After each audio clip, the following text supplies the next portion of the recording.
Seguimos en Fuera de Orden, Plomería Informativa, Arqueología Política. Vamos a escuchar esta maravillosa entrevista que más temprano le hice al doctor Santiago Armesillas sobre el proceso electoral en España, sobre cómo están las cosas en España y sobre el rumbo que podría tomar este país en las elecciones del próximo domingo, donde les adelanto voy a estar y por supuesto les voy a contar lo que ese día ocurra.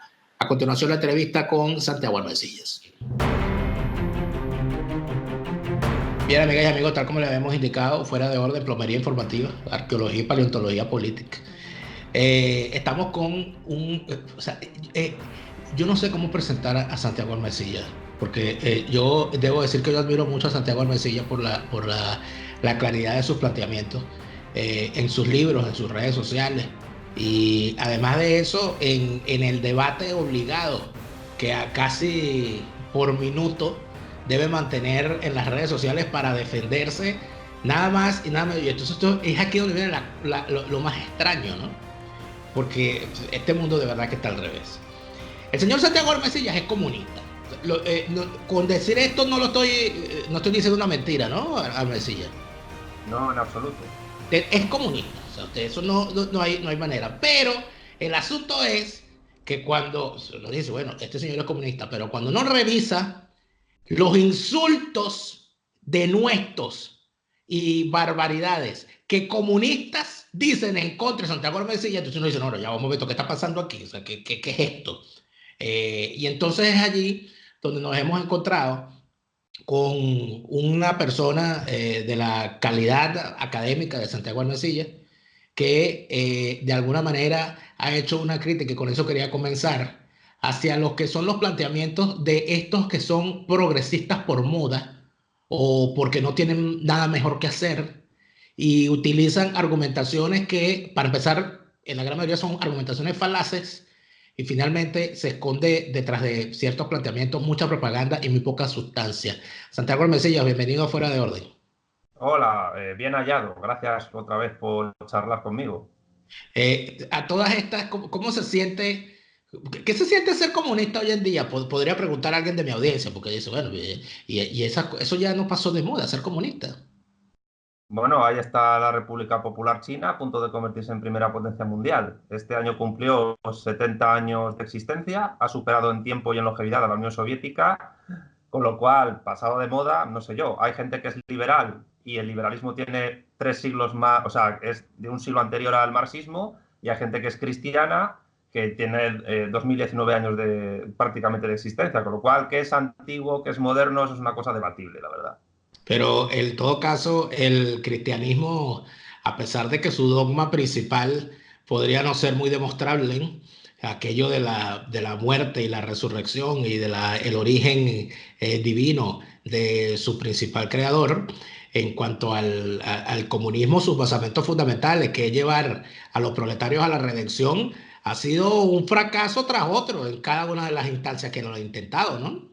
No es lo que pretende el marxismo no es llevar a los proletarios a la redención. Lo que Marx argumenta es que el proletariado, en tanto que clase que produce valor económico y por tanto plusvalor, está en dialéctica constante y en conflicto constante con la burguesía, a pesar de que es la propietaria de los medios de producción de la riqueza social, a pesar de que se necesitan mutuamente.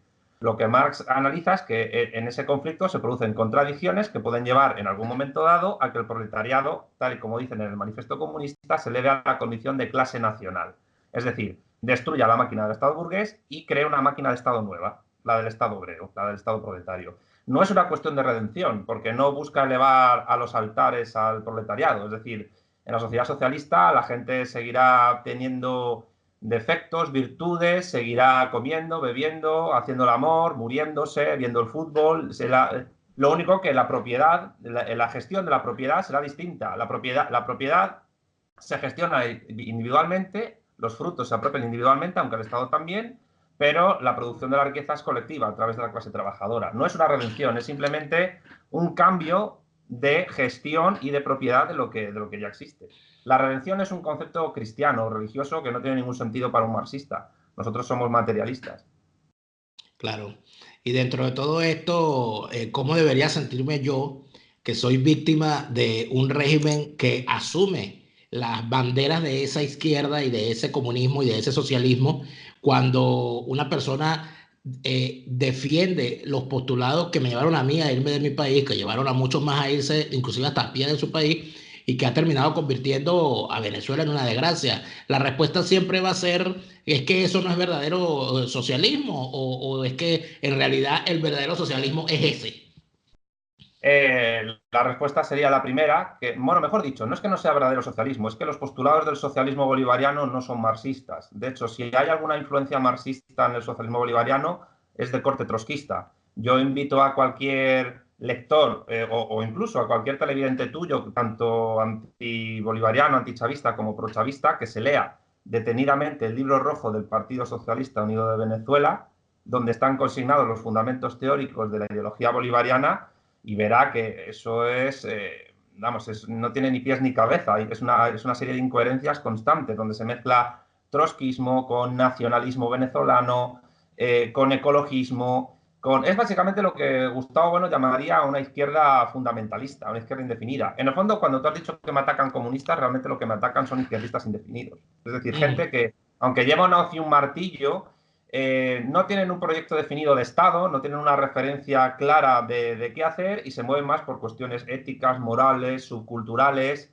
sociológicas, y no realmente políticas. Aparte que si Marx es un autor que ahora mismo yo diría, en el mundo occidental, que es más leído por anticomunistas que por comunistas, o por pretendidos comunistas. Y claro, los anticomunistas toman nota de lo que dice Marx. El problema es que si muchos que se dicen comunistas leyeran a Marx o a Engels o a Lenin, se llevarían muchas sorpresas, porque ellos están defendiendo cosas que negro sobre blanco en absoluto están en los textos de estos autores. O sea que cuando usted es capaz, bueno, le anticipo, ¿no? No sé si ha tenido este tipo de encuentros, pero se lo anticipo. Si usted le dice a un chavista que ellos son un dechado de incoherencias, la respuesta automática va a ser decir que usted es un fascista, un imperialista, y que usted simple y sencillamente está pagado por el imperio, que son normalmente las cosas, las argumentaciones que salen. Entonces, cuando usted hace un análisis objetivo tal cual como lo está haciendo desde el punto de vista ideológico y plantea lo que plantea, normalmente la respuesta que se consigue es el ataque con las consignas. Ah, no, si a usted no le gusta esto, usted es un fascista, usted es un derechista, usted es un facho, etcétera, etcétera. ¿Cómo se lidia con esto? Bueno, quiero puntualizar una cosa. Realmente, cuando yo he tenido la oportunidad de hablar con chavistas de esto, porque he estado en Venezuela, he estado en el Foro de Sao Paulo, y precisamente ha sido por parte de ellos cuando me he encontrado más autocrítica hacia lo que pasa dentro de su país, que por parte de izquierdistas indefinidos de otros países. Yo creo que me atacan más desde España, o sea, nadie es profeta en su tierra, como diría, que desde Venezuela o que desde Argentina. En Venezuela me he encontrado yo más autocrítica, más comprensión y hacia mis ideas y hacia mis críticas que en otros sitios. Y de hecho, lo primero de lo que me han hablado a mí es de lo que va mal, no de lo que va bien. Ellos son conscientes de que hay cosas que no van bien. Otra cuestión es en España. En España, evidentemente, yo creo que las ideas que nosotros manejamos cada vez están teniendo, digamos, más presencia, más repercusión, más seguidores, pero en cambio los ataques más furibundos me vienen por parte de los izquierdistas españoles, en tanto que están más llevados por la inercia de su fracaso ideológico y político, de no haber nunca conquistado el poder y de defender ideas que son incluso más incoherentes que las que se puedan encontrar en el libro que te he mencionado, que en otros lugares. Incluso en Argentina me he podido encontrar más comprensión y más coherencia por parte de marxistas, comunistas, a pesar de que también he tenido ataques, e incluso de peronistas, que en España, lo cual no significa que no haya gente en España que defienda lo mismo que yo, que cada vez la hay más. Aterrizando ya precisamente en España, que era el tema que habíamos pautado conversar, pero que siempre me da mucha curiosidad los debates con usted, Santiago. Hay si uno revisa la prensa y la prensa del establishment, por llamarlo de alguna manera, en cuanto a España, la prensa española, uno se encuentra con un análisis de medios identificados tradicionalmente con la izquierda o la centroizquierda, que dicen que España está al borde de una gran desgracia porque podría ganar la derecha horrible que va a llegar a comerse a los niños y a destruir y a regresar a los tiempos de la guerra civil. Y si uno lee la prensa que está tradicionalmente en el centro derecha o quizás hasta más a la derecha, Dicen que no, que ya España está en un lodazal terrible por culpa de la izquierda y que hay que salvar a España de la disolución y todo lo demás. Yo creo que ninguno de los dos tiene la razón, pero me gustaría saber cuál es su opinión al respecto. Yo creo que ninguno de los dos tiene razón y los dos tienen en parte razón. Por así decirlo. La prensa, digamos, más afín a lo que es la socialdemocracia, es decir, el PSOE, Podemos, Izquierda Unida, etcétera, arguye que lo que se viene, en el caso de las elecciones generales que en unos días se van a producir, es probablemente una repetición del tripartito que ya gobierna en la Comunidad Autónoma de Andalucía, donde están el Partido Popular, Ciudadanos y Vox. Tres partidos que estos partidos de socialdemócratas o izquierdistas indefinidos entienden que son fachas, que es como el término facho que se utiliza en Argentina, ¿no? O incluso fascistas, extrema derecha, etcétera. Y por eso lo llaman trifachito.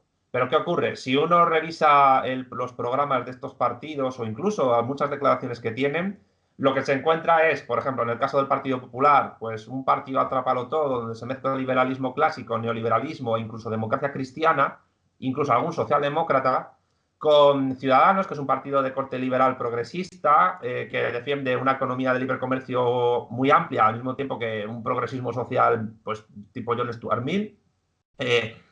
Bueno, que eso se entienda por progresismo es otro tema, es otro debate. Y luego tienes a Vox, que yo creo que engarzan más con una especie de liberalismo conservador, en algunas cosas muy tendente a los neocon estadounidenses, y también con cierto coqueteo, creo yo, con lo que se llama ahora derecha alternativa, alt-right.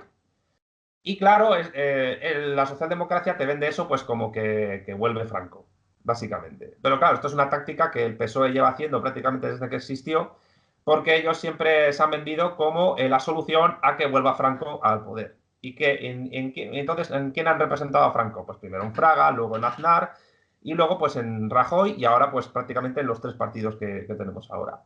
Del otro lado, ¿qué tenemos? Pues que si gobierna el PSOE, Podemos y Izquierda Unida, lo que tenemos es una vuelta a las checas y la balcanización de España.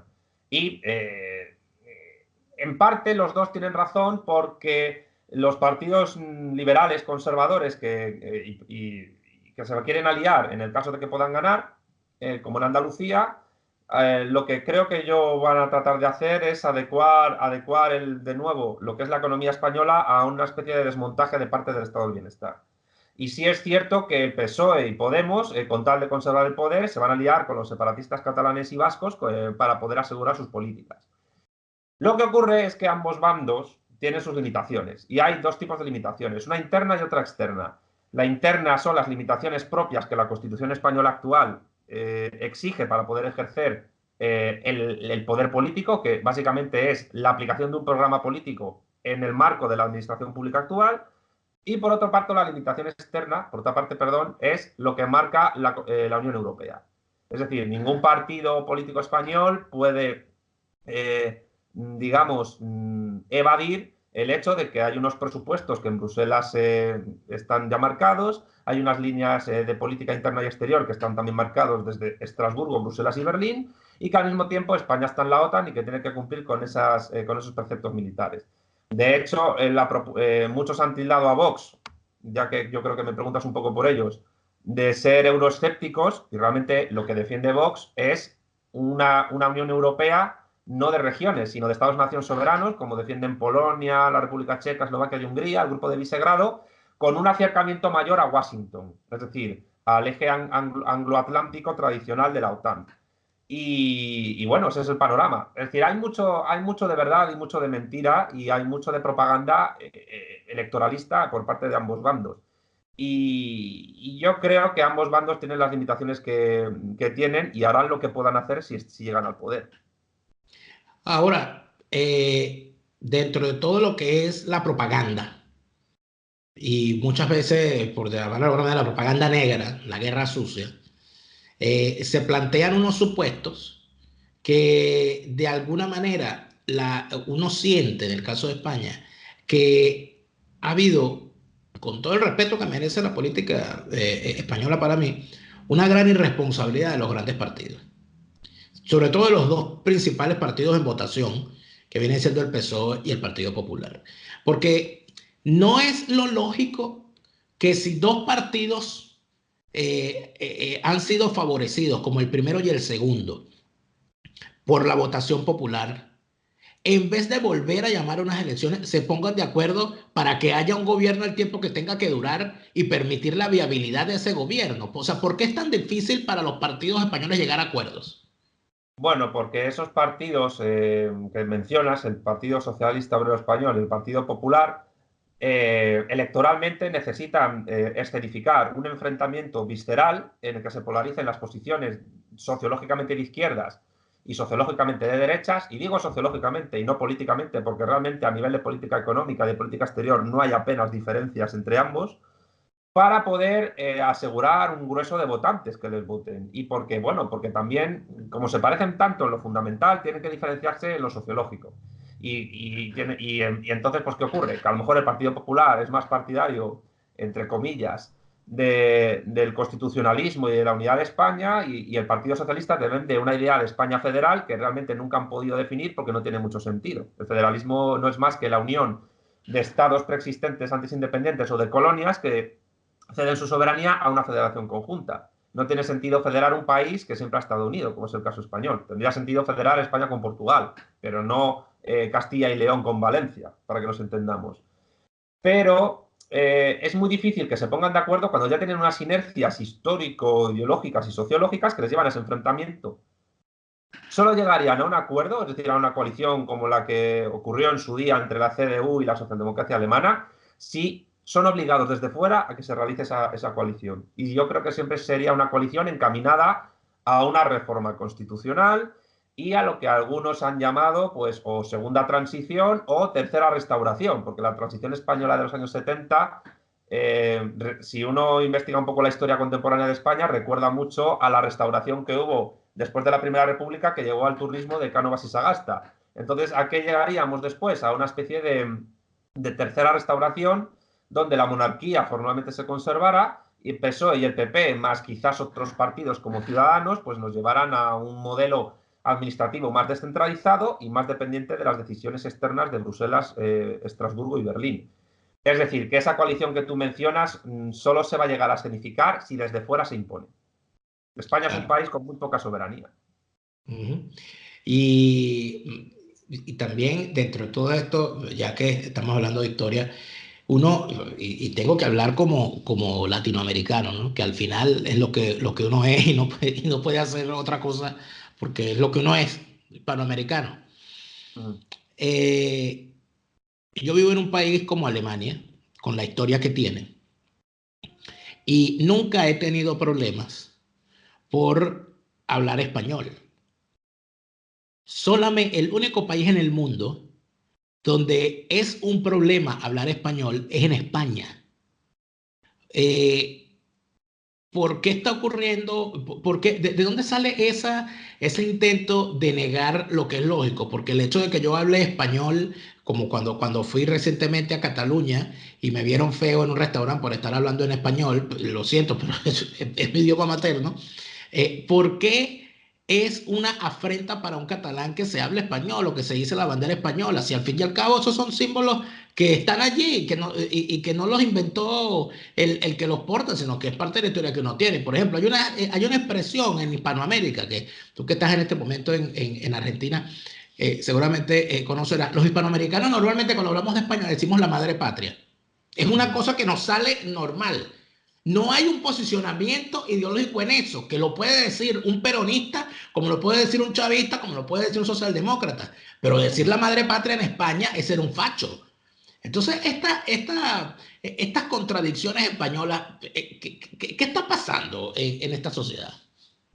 Bueno, es una pregunta que requiere una contestación muy amplia. Lo primero que te diría es que España no es el único país donde hablar español está mal visto. Hay otros dos países donde la gente hispanoparlante ha sido atacada. Por ejemplo, Inglaterra, donde hay una enemistad histórica con España que se fomenta ya desde la escuela. Y otro es Estados Unidos, que ahora mismo es el segundo país del mundo con más hispanohablantes, después de México. Está en torno a los 50 millones, ha superado a Colombia hace unos años, Y si bien es cierto que hay mucha población hispanoparlante y muchos comercios que te atienden en español y que hay incluso un estado como Nuevo México donde el español es un idioma oficial, sin embargo hay en otros estados donde en el momento en que se ve a dos personas hablando español, incluso a una persona que te está atendiendo en español en un trabajo, aunque sea una persona de nacionalidad estadounidense, puede haber gente digamos, de tendencia ideológica y cultural WASP, White Anglo-Saxon Protestants, que ataca a esa persona, incluso o sea, hay vídeos donde eso se ha demostrado que Sí, llaman a inmigración. sí. Es decir, que hay una especie en el mundo anglosajón, sobre todo en esos dos países, de hispanofobia larvada que está conectada con algo que puede explicar un poco lo que está pasando en España. Y es la asunción por buena parte de los españoles de la llamada leyenda negra.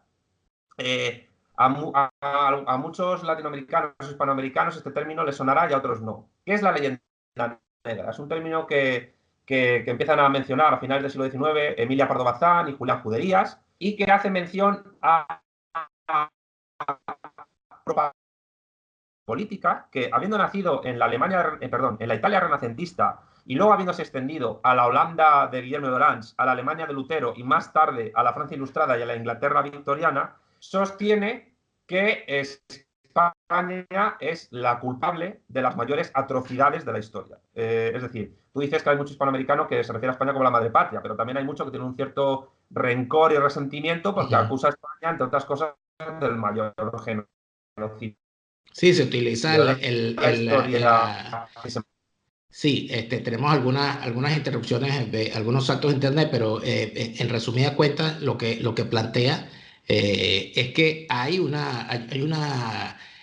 como buscando una culpa en Sí, España por todo lo malo que pueda estar ocurriendo en Hispanoamérica, y eso de alguna manera ha sido asumido casi que como una corriente ideológica profunda en Hispanoamérica, pero y al igual que el problema que pueda tener un hispanohablante en Inglaterra y un hispanohablante en los Estados Unidos, con respecto a esta leyenda negra, el único sitio el último sitio donde uno esperaría que el odio al español, al castellano, a esta lengua, y el odio a la historia española, el único sitio donde uno esperaría que eso ocurra es en España.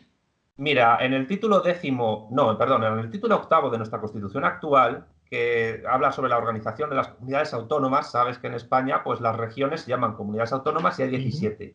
Las competencias educativas están cedidas al gobierno autonómico. Entonces, ¿qué ocurre? Que tienes comunidades autónomas como Cataluña o el País Vasco, donde las competencias educativas han sido ejercidas prácticamente desde la transición por gobiernos nacionalistas, que han sido los únicos, que ha sido el gobierno monocolor que ha habido en esas regiones. En el caso vasco, el Partido Nacionalista Vasco, que es un partido de origen decimonónico racista, creado por un señor llamado Sabino Arana, que fue carlista hasta los 17 años y que luego se hizo independentista vizcaíno, después nacionalista vasco. La Icurriña, la actual bandera española, perdón, la actual bandera vasca, fue creada por él y su hermano Luis, que además es una especie de versión con otros colores de la Union Jack británica, porque su pretensión era convertirse en colonia del Imperio Británico.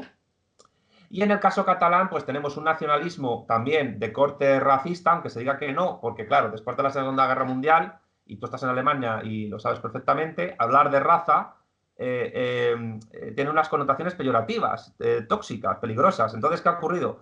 Que los nacionalismos étnicos que provienen del siglo XIX han tenido que cambiar la idea de raza normalmente por la idea de cultura o de lengua. Entonces, la lengua, en este caso el vasco o el catalán, han ocupado la posición que ocupaba la raza. Pero a finales del siglo XIX, Enric Prat de la Riba, la Reina Sensa y la Lliga Regionalista Catalana, que luego además con Cambó pactó con Franco, una vez que Franco ganó la Guerra Civil o incluso antes, pues entendieron que Cataluña era una nación oprimida por una panda de bárbaros, como eran los castellanos, porque ellos se identifican España con Castilla. El razonamiento es muy similar en el nacionalismo vasco, pero también en el gallego, en el andaluz, en el canario, en el asturiano, en el leonés, incluso en el castellano, hay nacionalismo murciano, etcétera, y entienden que el español, el idioma español, es una lengua imperial impuesta y que su contestación debe ser hablar en catalán para evitar cualquier tipo de relación con esa persona. Es decir, para cortar cualquier tipo de conexión, porque claro, yo estando en Argentina, te voy a decir una cosa, que a lo mejor puede sonar un poco fuerte a los que nos estén escuchando, pero yo me he dado cuenta estando aquí que la patria es la lengua y que no hay nada que configure más la forma de pensar de una persona que el idioma que habla normalmente. Y porque la lengua que uno habla se habla de tal manera y estructura la cabeza de tal manera que te permite, en cierto sentido, junto con otras cuestiones culturales, de socialización primaria y secundaria, entender el mundo desde una determinada posición. Y claro, ellos, para evitar estar en esa posición, hablan solo catalán. Y te responden en catalán, entendiendo que debes saber catalán porque son idiomas muy parecidos. Pero claro, para ellos, ya incluso Jordi Pujol, que fue presidente de la Generalitat en los 80 durante muchísimos años, empezó a promover una política inmigratoria donde luego lo han seguido, donde la población hispanohablante no era la mayoría que llegaba a Cataluña. Empezaron a priorizar a Pakistán, Marruecos, etc. En España hay 3 millones de musulmanes, la mayoría de procedencia extranjera, pero 2 millones de esos 3 millones están solo en Cataluña. Para que te ¿Qué hagas una fue lo idea, cuál fue la característica? Porque se nos cortó, nos hizo un salto en internet. ¿Qué fue lo que promovió como política migratoria Jordi Pujol exactamente? promovió que básicamente llegaran más inmigrantes de países no hispanoparlantes que de países hispanoparlantes. Mm. Y entonces te encuentras que en Cataluña pues hay más población de países musulmanes que en el resto de España. Eso es lo que ocurre. Y claro, ocurre también que en España, para fomentar, en Cataluña en concreto, para fomentar esa persecución al español, hay comercios a los que se les multa por no rotular en catalán. Si solo rotulan pues su establecimiento o lo que estén vendiendo en idioma español, ese comercio es multado e incluso es perseguido. Y se ha llegado al punto en que hay grupos organizados de corte parafascista, aunque ellos se llamen incluso de izquierdas, que han señalado a comercios, a viviendas y a colegios porque hay personas que defienden con la unidad de España, básicamente, bien por vía constitucional o por vía la que sea. Porque para él es fascista. Ellos identifican la idea pero lo perverso del asunto es que fascista se ha convertido en un insulto.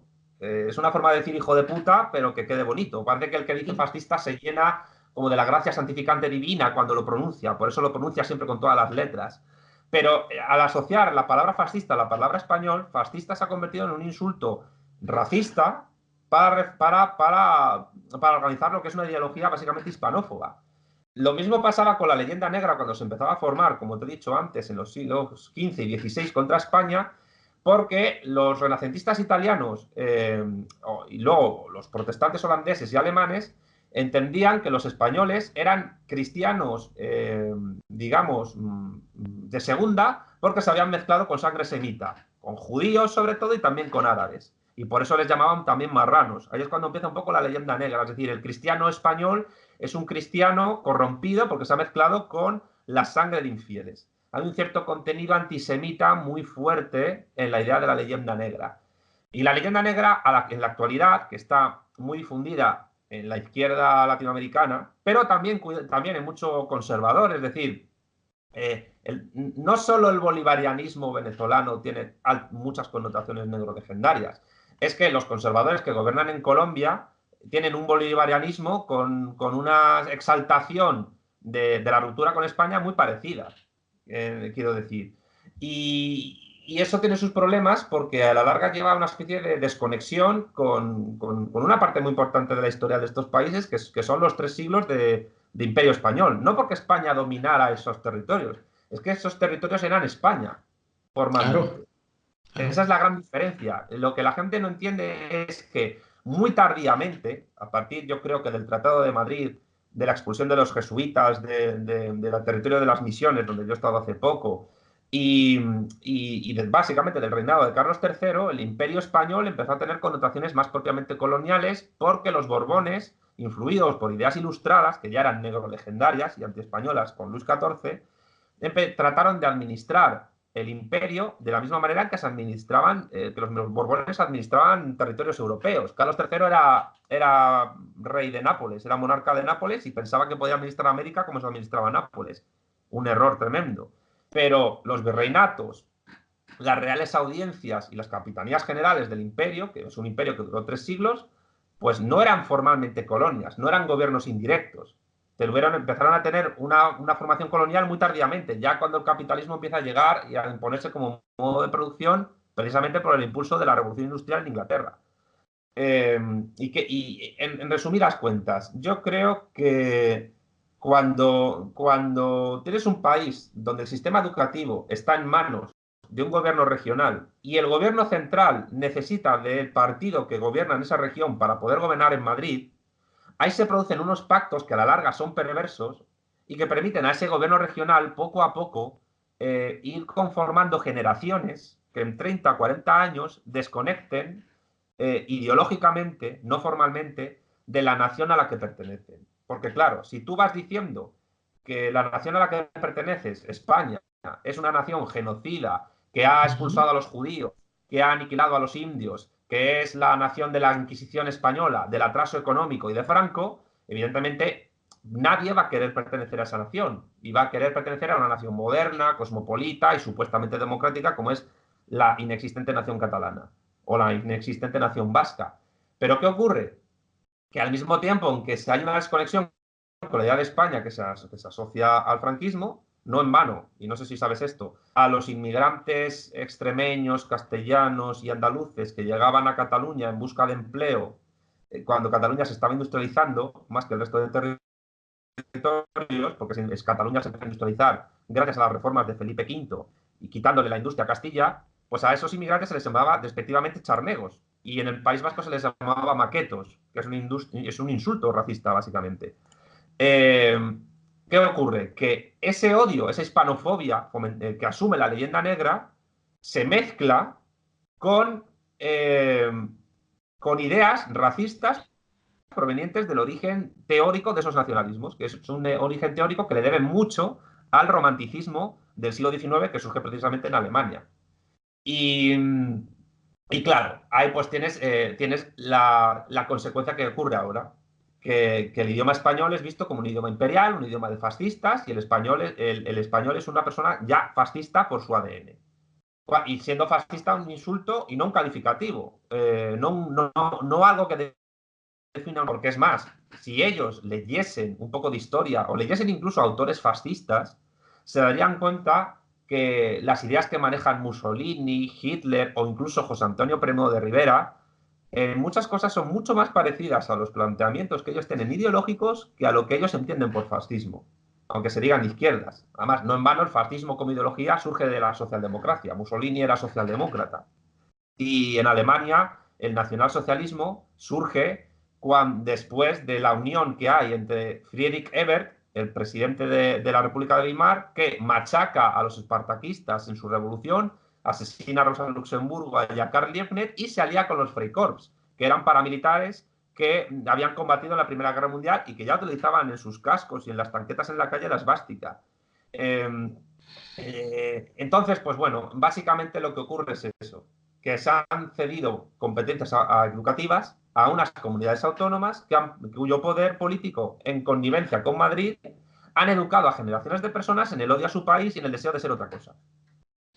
Ahora, finalmente, Santiago, mi pregunta es, ¿de verdad lo que se está jugando en estas elecciones es lo que tantas veces uno le escucha en todas las campañas, en todos los países del mundo? En estas elecciones se juega el futuro de nuestro país. Se está jugando en España el futuro de España, e inclusive ya se dice, no, la propia existencia de España se está jugando en las próximas elecciones. Eso es así. Yo no sé si se juega la propia existencia de España en estas elecciones. Lo que sí tengo claro es que elección tras elección el problema se va agravando, se va enquistando, porque ningún partido realmente, salvo gente muy concreta de cada uno de los partidos de los cuales hemos hablado, se ha llegado a dar cuenta de que el problema de fondo, y esto que voy a decir puede ser muy fuerte, pero el problema de fondo realmente radica en la propia organización de nuestro texto constitucional. Es decir, en el mismo título preliminar, el artículo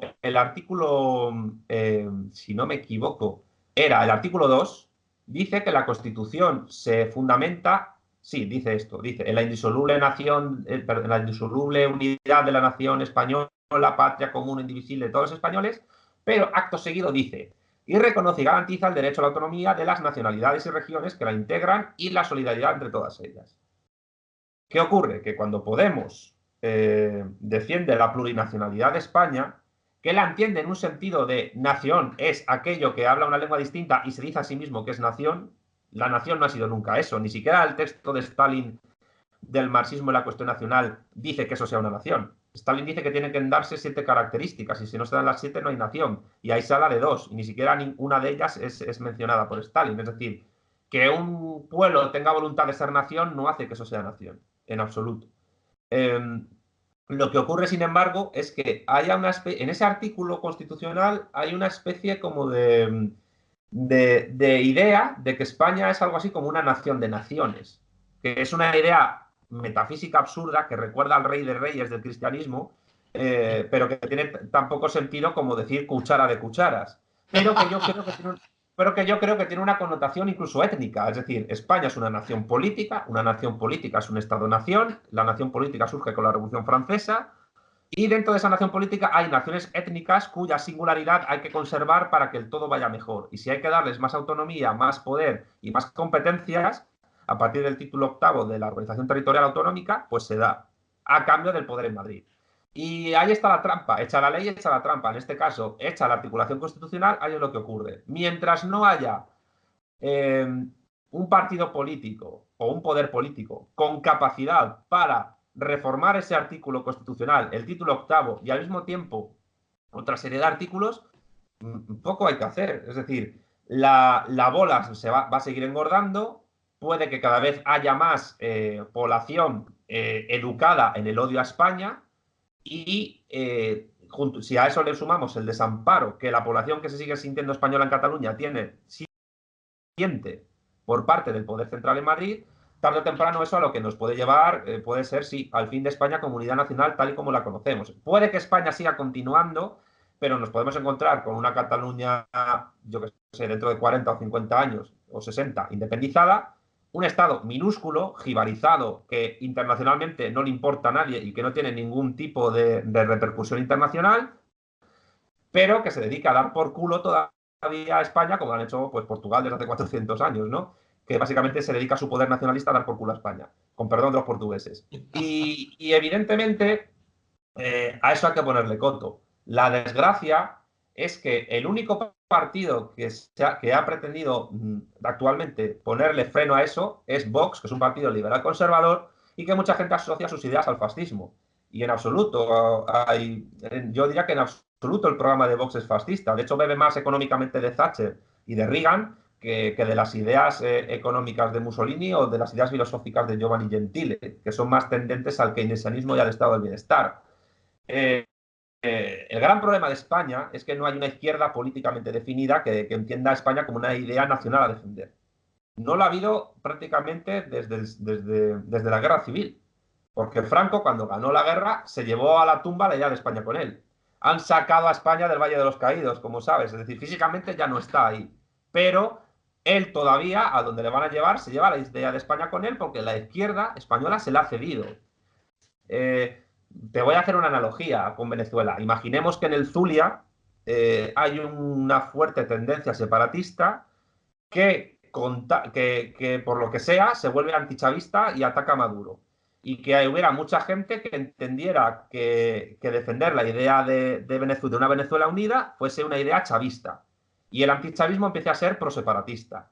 Y podría darse en el caso contrario, que llegara al poder en un momento dado la oposición y que el chavismo apoyara la independencia del Zulia. Es decir, eso es la locura que ha ocurrido en España.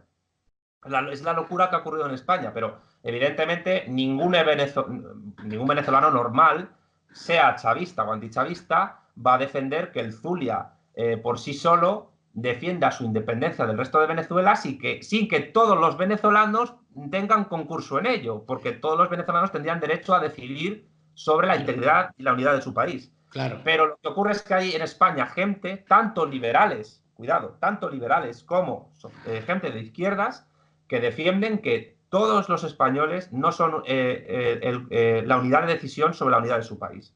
Y eso es una batalla que está ganando el separatismo constantemente, aupada por esa organización constitucional que les permite asumir ciertas competencias educativas. Con lo cual yo diría, en resumen, y respondiendo finalmente a tu pregunta, que sí, que existe a medio o largo plazo un peligro de que España, tal y como la conocemos, deje de existir y que aunque continúe su recurrencia en el tiempo, haya sido mutilada por poderes irresponsables tanto en Madrid como en Barcelona o en Vitoria-Gasteiz.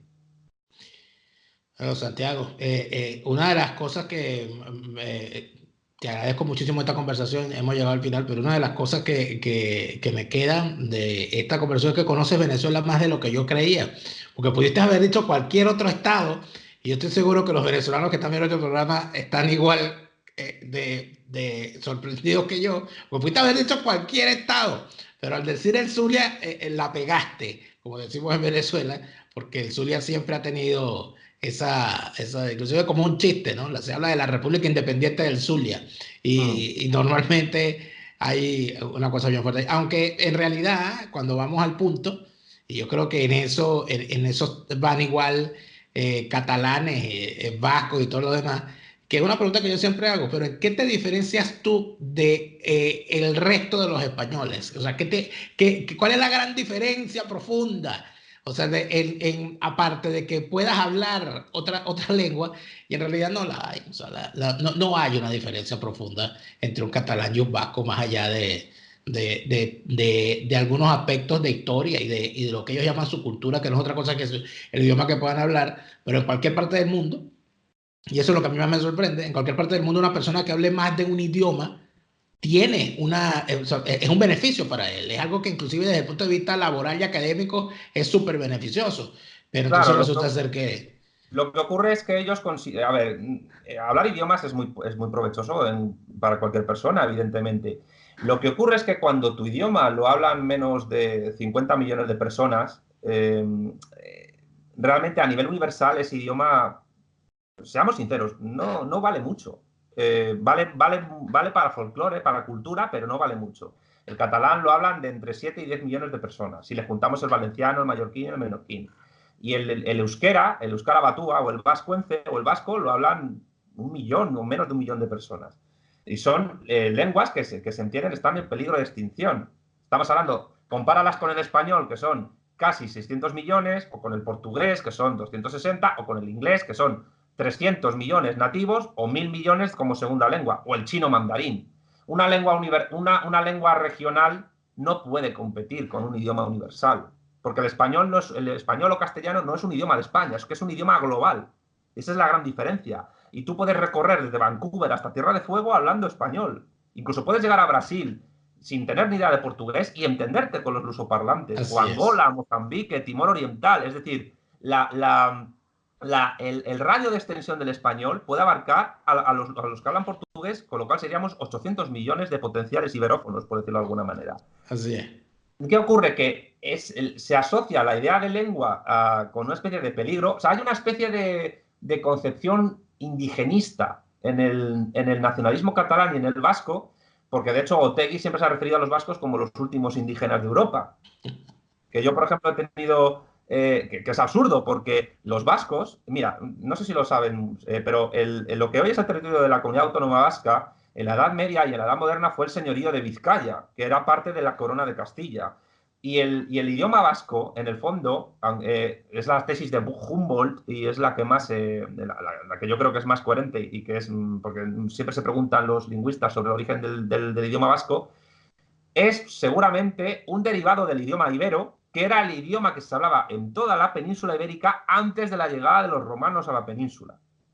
Y que es un idioma que ha influido mucho en la formación del castellano antiguo después del español. Hay muchas palabras del español que derivan del euskera, como izquierda, que viene de esquerra, por ejemplo. El apellido mayoritario en el mundo hispanoparlante es García, y García es un apellido vasco, de origen vasco. Con lo cual, como diría Miguel de Unamuno, yo soy vasco y por eso doblemente español. Es decir, no hay cosa más española que un vasco, realmente, porque es un castellano duro. Y Cataluña, ¿qué era? Cataluña era la Castilla de Carlomagno, la marca hispánica que puso para que no avanzaran los musulmanes al norte. Y sí, Sí, dime. inclusive, ¿no? Ya no estoy pasando de tiempo, pero no puedo dejar de decirlo. Inclusive cuando hablas de bolivariano, el apellido Bolívar es vasco. El Claro, origen de la familia Bolívar está en Euskadi. O sea que aquí estamos hablando mucho más allá, ¿no? si me permites una analogía entre Un Cataluña minutico, por favor. y Zulia, ya que lo hemos nombrado porque no quiero dejar sin decirlo. Zulia, que yo sepa, es el estado venezolano con con mayores reservas de petróleo. Sí. Con lo cual, potencialmente hablando, es estado o uno de los. Después de Madrid, País Vasco, Navarra y Cataluña son las comunidades autónomas con más riqueza. Añadiendo a eso que tanto el País Vasco como Cataluña tienen un concierto económico, o llamado cupo, que deriva de los fueros antiguos medievales que siempre conservaron todos los reyes, que les permite prácticamente quedarse con todos los tributos, con todos los impuestos que dan, con lo cual no se reparten al resto de España. Entonces, ¿qué clase de nación oprimida es esa que se queda con todos los impuestos? Y en el caso catalán, pues ha sido históricamente desde Felipe V una región mimada por la monarquía para que se genere allí una burguesía industrial potente. Por no decirte que fue la burguesía de Barcelona, después de que cayera el Imperio Español Americano, la que empezó a monopolizar el tráfico de esclavos en Cuba, Puerto Rico, la República Dominicana, y eran burgueses catalanes los que manejaban las plantaciones de azúcar esclavas de las Antillas españolas. Con Así lo es. cual, ¿qué clase de opresión han tenido? Bueno, por no decirte que en el franquismo la represión a nivel de población, a nivel de asesinatos y de fusilamientos se dio muchísimo más en Andalucía, en Extremadura o en Castilla-La Mancha que en Cataluña y en el País Vasco. De hecho, solo en la provincia de Zaragoza hay más represaliados por la dictadura franquista que en las 4 provincias catalanas. Entonces, ¿qué es el separatismo vasco y catalán? Básicamente una tomadura de pelo. Mm, mm. Una muy buena definición final que nos queda como conclusión. Santiago, te agradezco muchísimo esta conversación. Vale, te agradezco las preguntas y nada, nos vemos en otra ocasión, espero. Sin duda. Muchas gracias. Bien, ese fue el panorama. Ese es el panorama. Le dije que no se iban a arrepentir. De verdad que Santiago Hermesillas tiene una argumentación que para mí merece todo el respeto. Ojo, yo no tengo problema alguno en debatir, conversar, entrevistar a la gente que piensa distinto a mí. El problema es cuando se usa el argumento falaz y cuando la gente es bruta. La gente tiene contenido, es necesario escucharlo, aunque no estemos en sintonía plenamente con lo que pueda plantear. En todo caso, con quien usted no va a estar nunca de acuerdo más y puede estar en desacuerdo y con quien un poco le importa su opinión es con Chávez, porque Chávez se murió y no va a volver. Franco se murió y tampoco va a volver. O sea, que hay gente que se murió y no vuelve. Por más que lo quieran desenterrar, que lo quieran montar en el caballo como el mío, sí, olvídese de eso. Si está muerto y enterrado, se murió y no va a volver, aunque usted lo quiera desenterrar. Les agradezco muchísimo por habernos acompañado esta noche. Por favor, no se pierdan el programa de mañana, que es el programa número 100. Y en el programa número 100, bueno, ya van a ver. Los espero mañana en el programa 100 de Fuera de Orden. Hasta entonces.